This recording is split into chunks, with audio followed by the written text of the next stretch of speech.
Welcome to the Concept and the Critic, a story unfolding in the challenging, subjective world of architectural design 5. This is a field where empathy meets form, where success is measured by the clarity of a concept and the satisfaction of the client. Yet, beneath the innovation models and mood boards, a much older, less logical problem persists: gender inequality.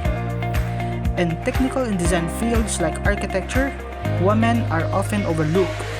Their expertise is frequently relegated to interior finishes, landscape elements, or soft skills, the client presentations, the material sourcing, while men are assumed to be the natural proprietors of the core conceptual design, the critical space planning, and the big picture design decisions.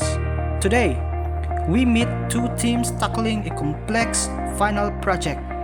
Team A features Mark, an ambitious achiever, and Chloe, a quiet, capable partner. Mark believes he knows the most efficient path to success, one paved by traditional gender roles.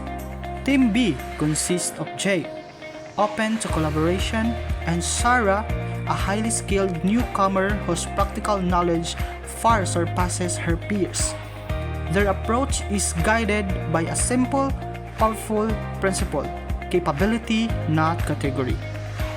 Watch as a crucial project, worth 60% of their final grade, becomes the ultimate test of skill, teamwork, and the stubborn persistence of bias.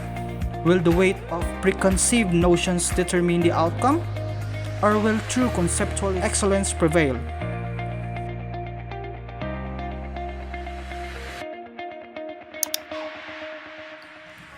Good morning, class. Alright, I see Mark, Chloe, and Jake are here.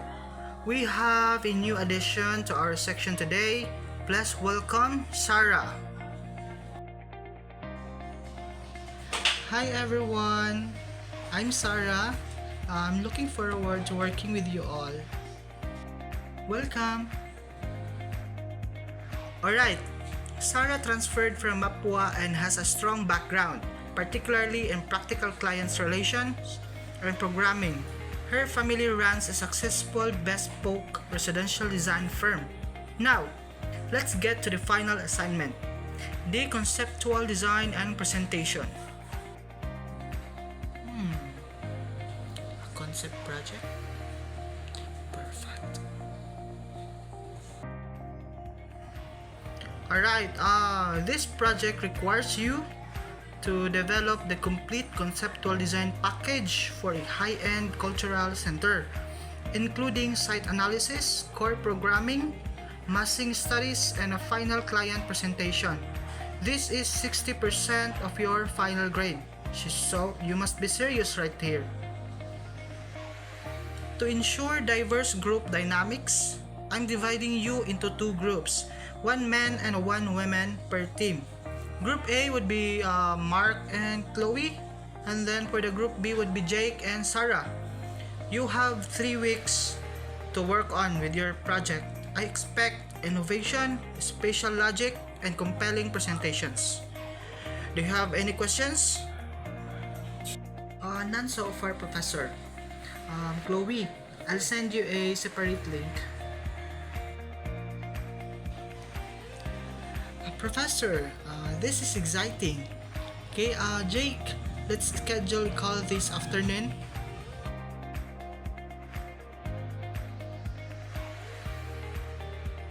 Okay, Chloe, I've decided on the concept, a deconstructivist center based on a complex geometric grid.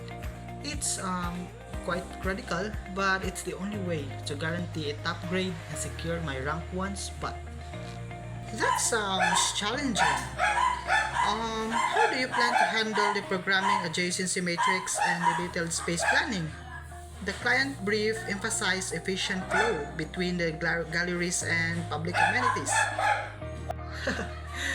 That's the detailing side, which I'll worry about later. The core creative vision is what gets an A grade. You focus on the presentation, write the design narrative, and the mood board description. select the interior furniture and finishes, and organize the final portfolio layout. But I'm also quite proficient in Revit space planning and functional flow diagrams. I could help make your radical geometry workable by optimizing the circulation paths. No, Chloe, stick to your strengths. The statics and client-facing materials need to be flawless, and you're better suited for a detail-oriented task. The core conceptual massing and the formal language are too critical for any mistakes. Trust me, this is the most efficient division of labor. Understood, Mark.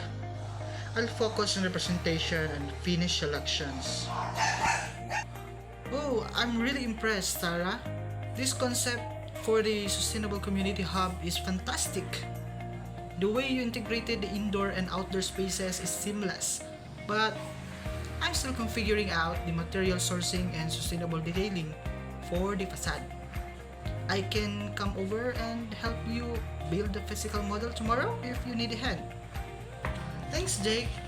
My family's company does this every day, so I actually have the tools and I've already run the main fiber backbone. I find the physical work surprisingly therapeutic. Awesome! So, how should we split the rest?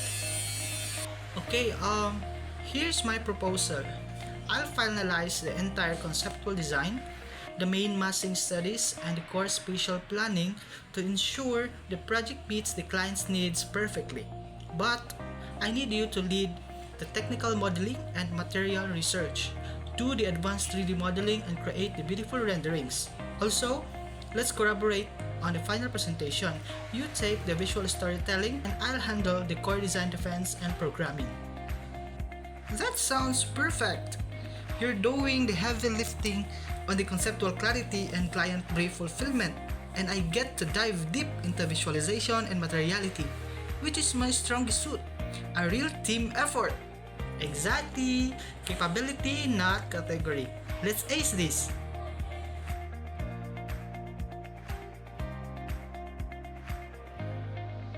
Alright class, good day.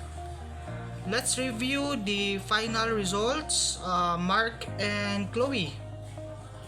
Professor, Group A's ambitious design was a success, but we encountered a major issue. While the massing is visually stunning, the internal flow is illogical.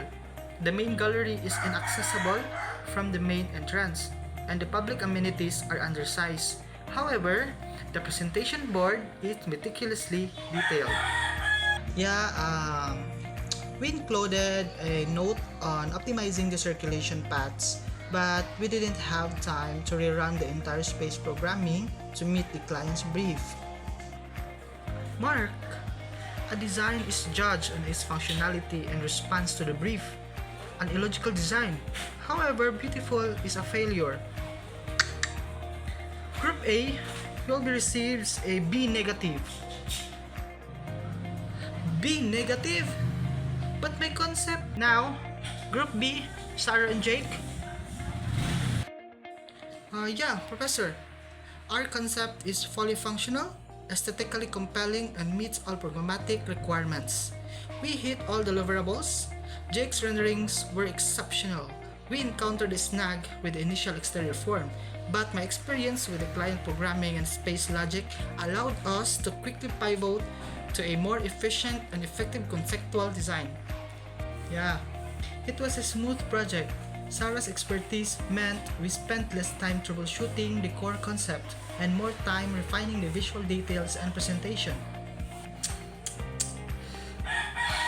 I underestimated her. I underestimated you, Chloe. I should have let you contribute beyond the finishes. The project needed both hands, not just mine. It needed the right skills for the right job, Mark. And a partner, not a stylist. You're right. Sarah and Jake won because they used their best skills, regardless of who was handling the core programming or who was doing the rendering. Professor, I understand my mistake. I let my ego and ridiculous idea of what a woman can handle in a technical task cost us, and it cost me rank 1. I need to change how I view teamwork. That's an excellent realization, Mark. The best designers recognize capability wherever they find it. Once again, Sarah, congratulations. Thank you so Class much, sir. dismissed.